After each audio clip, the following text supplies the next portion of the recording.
Okay, welcome to the channel. In this video we're just going to explain what the Gnostics are, where they come from and how we can apply them to our life. Now there's a number of different schools out there, mystic schools out there, and secret societies. They're all Gnostic teachings.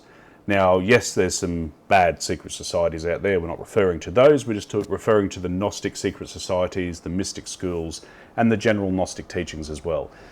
There's a lot of different flavours. There's been a lot of rebranding of these teachings over the years, and I'm using the term Gnostic because that's probably the most common one most people get. I was asked the other day about Stoicism, same, Gnostic teachings. Gnostic teachings, well, the word Gnostic, start with the basics, I guess. The word Gnostic is essentially an old Greek word for knowledge. And not normal knowledge, it's inner knowledge. It's higher level knowledge. So the Gnostics themselves, it's not a religion, and I don't believe really, and this is me personally, religion is one thing and faith is another. Religion is sort of the politicized faith, and the religion, it's a politicized version of faith that causes all these wars and all these conflicts. If you have faith, you have faith, and that faith in your God is between you and your God. Anything outside of Gnostics, you'd consider a distraction. So it doesn't matter if you have a religion, it doesn't matter if you don't have a religion. And if you do, it doesn't matter what that religion is. That shouldn't be affecting your Gnostic journey, okay? We will be looking at different scriptures that are out there, and we're not looking at it from a religious sense or a faith sense. We're looking at it from a Gnostic sense, how that applies. What is the knowledge behind that, and how do we apply that knowledge? The Bible, it's really important to understand that it is not a book. It is a collection of scriptures, ancient texts, written by multiple different authors, collated over time and put together into one big book. So it's not one author, and that's why when you read the Bible, it doesn't start from the beginning to the end and the time frames, in order. Nothing's in order in the Bible. And in the Bible in itself, and I'm talking about the King James Version of the Bible, the Christian Bible, the Catholic Bible. So there are issues with the Bible. And the biggest issue is there's multiple gods. So the Torah is talking about the old God Yahweh, the jealous God, the spiteful God, the God that created humans. And then the New Testament, when Jesus is speaking, he's talking about the monad, the God that existed, the pre-existing God, the one that was there before creation. So he's talking about the monad, but his disciples, when they're writing and when they're explaining things, they're talking about the Old Testament God, because they don't yet understand what Jesus is talking about when he's referring to the monad, his father. And he does say within the scriptures, within the Bible, and also in some of the Gnostic scriptures, the scriptures that didn't make it into the Bible because it didn't follow the narrative they wanted when they're putting the book together, he did say, you're praying to a false God. You're praying to your God, not my Father. You don't know my Father. You don't know where I come from. And he says that to the Pharisees as well, that they're praying to a fake God or a false God. So there's different gods within the Bible, but a lot of people interpret it as Yahweh being the God and the only God within the Bible. The Gnostic text will go away and explain to you, well, who Yahweh actually is, and then why you shouldn't really be praying to Yahweh. And now some people with strong religious backgrounds will find that very hard. And to you, I'd say read a bit of Plato, The Republic by Plato, Book 7, Allegory of the Cave. Read that. That may help you understand and break free of the mold that you're in. A lot of works over the years really have Gnostic teachings behind them. And when we're reading things like Plato, The Republic, Book 7, Allegory of the Cave, that applies to modern day. And I'm not going to spoil it for anyone. I strongly recommend go out and reading it. And actually, you know what, I'll put it up on the Gnostic Compass website. So those that want to read it can actually go through and read it and skip to Book 7 if you so desire. I'll put that on there for you. At the time of publishing this video, it probably won't be up there. I'd need probably a couple of days, so I'd say give me a week from the date this video is published, and then you'll see the Plato the Republic on the website, free for you to read. The website itself, I actually created for myself. So it was a selfish reason I created the website. I wanted to be able to clearly compare some of the biblical text with the Nag Hammadi scriptures side by side. So I created a Bible study page because it was easy just to put it in code. It was easier for me. Left-hand side is biblical text, right-hand side is Nag Hammadi, and you can just compare them together as well. So let me go to the website. So if we go to Nag Hammadi, we can just read the scripture by itself. But if we go to Bible study, we can select a book, select a chapter, and then we can go and select something from the Gnostic text as well. So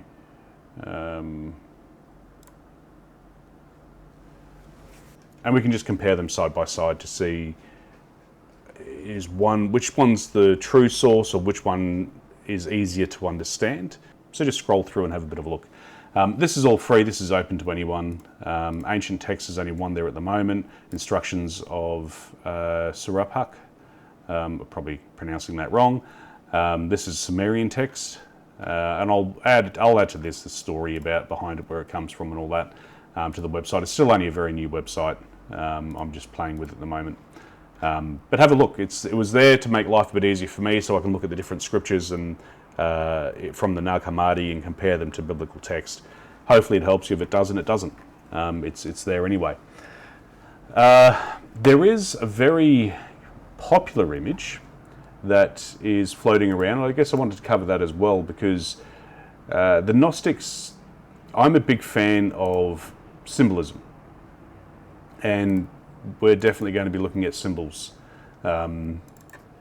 in this as well. So, and different images, different artwork that's out there. So this is a very popular symbol, very popular image. Very popular image you'll come across when you're researching Gnostic texts, and it's the Flammarion engraving. So, and that's why it's black and white. It was not really in colour. It's an engraving from a book that was written in 1888, and that book has nothing to do with Gnostic teachings or anything like that. The name of the book is La Atmosphere Meteorology, Populaire. Very bad job of saying the name of it. But La Atmosphere sort of gives it away. The book itself is a scientific book about the atmosphere, what it's made out of, what the pressure is, why the sky is blue. It goes into the weather. Why do we get storms and lightning and rainbows and mirages? Why is the aurora existing? It goes through all of these things, and it was a scientific book written to help educate other people as well. So this image is really popular with Gnostic teachings and mystic schools because you've got the firmament, which is this dome here, and then a person's head outside of it looking beyond. So the mystic schools, Gnostic teachers, they see this as a good symbol or a good image to explain Gnostic teachings. You've got your head outside, you're looking a bit deeper. It's a curious person, they're inquisitive, they're wanting to know what else is outside what we've all been trapped in. So the firmament is a allegory for the known worlds. There's got to be something more out there. So you can count all the stars, you can look at the moon and the sun and count the rays on the sun, all you like. This image was not drawn from a Gnostic point of view. It was purely drawn as an engraving to be stamped into a book about the science of weather. So yeah, and I know, and I say this because a lot of people, I've seen a lot of YouTube videos and I've seen a lot of people try to decipher this image and apply why it was drawn from a Gnostic sense and from a secret society sense, what it all means. You'll find similarities in anything you look at. This was not drawn from a Gnostic sense whatsoever. Purely a pretty image for a book that was written in 1888 about the weather. But it is a very good image because it does show you an inquisitive person thinking outside the square, so to speak. Your head's outside the firmament. So there's just one explanation, I guess, of one of the images that are pretty popular when it comes to Gnostic teachings and Stoicism and all the mystic schools. A lot of those teachings are all the same. Well, they pretty much are all the same.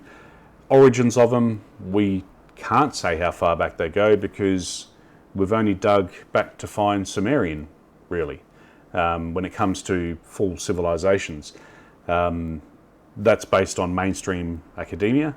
I'm not the biggest fan of them in some senses, but that's as far back as we can go. We know these same teachings were taught by the Egyptians and the rituals that they conducted, and based on a couple of the Sumerian texts that have come out, we know that they had the same teachings as well, or very similar teachings, what we've found so far. And the more they excavate, the more they find, the more we'll be able to discover just how much the Sumerians taught as well and how advanced they were, because they were very advanced based on some of the texts that are already out there that we've already found. The flow of the Gnostic teachings into today's date, that is very broken up. So we want to start the flow from as far back as we know, Sumerians. Big gap between the Sumerians and the Egyptians. And hopefully that gap will be filled the more we explore and the more advances we have in finding our own history. The Egyptians, we've got a lot of text on them and a lot of their rituals. Now we do have Pythagoras. So Pythagoras did travel the world and he studied with a lot of different mystic schools. When he came back from Egypt, he was around about 40. So he did go over to Egypt and he studied with the priest over there and learnt their rituals and their ways. When he came back from Egypt, he was around about 40 and he settled in Greece. And that's when he started his own mystic school, which was later to be called Pythagoreanism. Now the Pythagoreanism obviously continued teaching long after Pythagoras passed away, under different names as well in different sects. There's a big gap between that and the Essenes. The Essenes had the same teachings. The teachings of Jesus is the same. It's Gnostic teachings, and you can clearly see that in the Nag Hammadi scripture. And then from there, we've got the Knights Templar, so the real Knights Templar, who came along, and they were trying to find what they referred to as a Holy Grail, which wasn't a cup. It was the true teachings. And so they did actually find a lot of the Sumerian texts. They found a lot of texts that we now know as the Nag Hammadi library. They found a lot of the true teachings, and that's what they believed in. That's why part of the reason they were killed off as well, or not killed off, only 100 of them died. And we will talk about the real Knights Templar and what happened there. They didn't all get killed by any means. They continued and they still are around today. From the Knights Templar and the events that happened in France, because this all happened in France, that's where you get the Freemasons coming out and the Rosicrucians and the free carpenters and the free architects. All these different secret societies sort of came out from that, because without going into the Templars too much, when they left France, the majority of them did leave France, only a few of them stayed behind. They weren't there to protect the followers of their beliefs, of their schools, the mystic schools, the Gnostic teachings. And all that were employed by the Knights Templar, who were a worldwide organisation back then, which, big hint, they weren't killed off, only a few of them were killed, and most of their belongings had already left the country before they got attacked in 1307. But all that were under their protection, all that were under their employment, had the same followings and beliefs. And the Templars, they built cathedrals, so they had stonemasons, they had architects, they had finance departments, they had alchemists, they had all these different people under their employment to look after all their different ventures and build and design and all these things. They all followed the same teachings. So when the Templars left, there was no one to protect them in France. So these people went underground. The same teachings, but they went underground. They may have tried to get employment elsewhere, but they still had their beliefs and they had their teachings. And this is where you get the allegory in the teachings with the free masons and the free architects and the free carpenters, the odd fellows, the Rosicrucians. It's all the same teachings, Gnostic teachings. Over the centuries, those teachings have sort of drifted a little bit, and they've applied a lot of allegory. So when you look at those that are Freemasons, if you're Gnostic and you're a Freemason, you'll see it straight away. If you're not Gnostic and you've just joined Freemasonry, you won't see it until you understand the Gnostics, and then you'll be, okay, that's what that really means. That's what that means. The Freemasons hide the Gnostic teachings really deep in allegory and symbolism. Some of it's right in your face, some of it is right there, but some of it is really hidden, and there's a lot of Masons, and I'll probably go to the extreme of saying most Freemasons in the world do not understand the Gnostic teachings, where it actually comes from. Same as the Rosicrucians. The Rosicrucians, it's not hidden as much in the allegory, but some of it's been lost over the years because the interpretations weren't correct, and that's purely because the text that supported these teachings was lost. It had to be hidden to protect it from the Romans. So we'll dig into all that kind of stuff as well, but this is the basics of what Gnostics is, the teachings, where it stems from, and give you a bit of an idea of some of the things that we're going to be going through in the channel. We are going to look at the 7 levels of consciousness because they are extremely important, and I guess when you get to a level, say level 4, then a lot of this stuff will start making sense, and that's what we're going to try and help you with if that's the journey you decide to take. So the 7 levels of consciousness is definitely something we're going to be looking at and digging into first in the channel. We will be digging into the Nag Hammadi scriptures and biblical text and comparing them and interpreting them to get the true meaning out of what those texts mean, because it's well said in the Bible. Jesus spoke in parables, so we're going to go through all of that and dig deep into that, as well as symbolism, the images that are out there, decoding them, just everything. I'll be honest with you, I'm a nerd. I've been researching this stuff for years.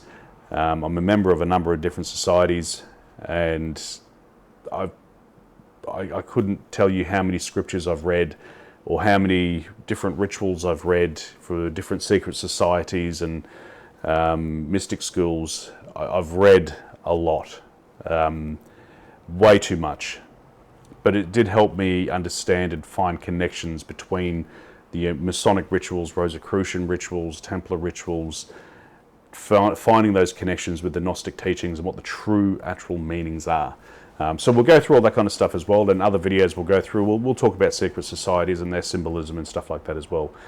So hopefully this is a good enough explainer. If you have any questions, do use the comments and ask as many questions as you like. If you don't like anything I said, well, I'm not sorry. I mean, I'm just telling you the truth. I'm telling you what I know, what I've found with my research. If it doesn't meld with your view, that's okay. Everyone's entitled to a different view. Drop in the comments what you think. If I've said something wrong and you think, no, it should be X, Y, Z, well, say it. Vent, get it out there, it's fine. I'm not going to take offense to anything anyone says. Everyone's at their own journey, their own path, and people need to vent. So I know there's going to be a lot of upset people when I spoke about Freemasons then and how it's Gnostic teachings. There's going to be a lot of people upset about that kind of stuff, but you've got to think, really, how would they know of that unless they're in it? How would they have any opinion of something that they haven't researched? To that, I would say, read The Republic by Plato, Book 7, Allegory of the Cave. Leave it with that, and then I'll start working on some other videos. I do have some videos already up on there, and that's just me on the motorbike cruising around. I go on the motorbike rides to clear my head and get some sanity back, although half the time I'll probably lose a bit more sanity on the bike. And so I thought it was a good chance for me to just blurt some stuff out while I'm riding. Not all of this is scripted, as you could probably tell with this video. There's no set sort of structure and what I'm going through. I wanted to explain what Gnostics are, and we'll get detoured along the way, and that's fine. As there's more viewers, if there ends up being more viewers on the videos, we'll probably look at doing some live videos, purely because I find it a lot easier if you just ask me questions, and if I can answer it, I'll answer it. If it's something I know, I'm happy to answer it, and I'm happy to do a video on it. If it's something I don't know, I'll tell you, because I'm not going to talk about stuff I don't know. Everything in this channel is purely what I've researched, what I've found, what I've understood, what I've applied to my life. So when we're talking about meditating and getting to a meditative state, I'm only telling you what I've done, what's worked for me.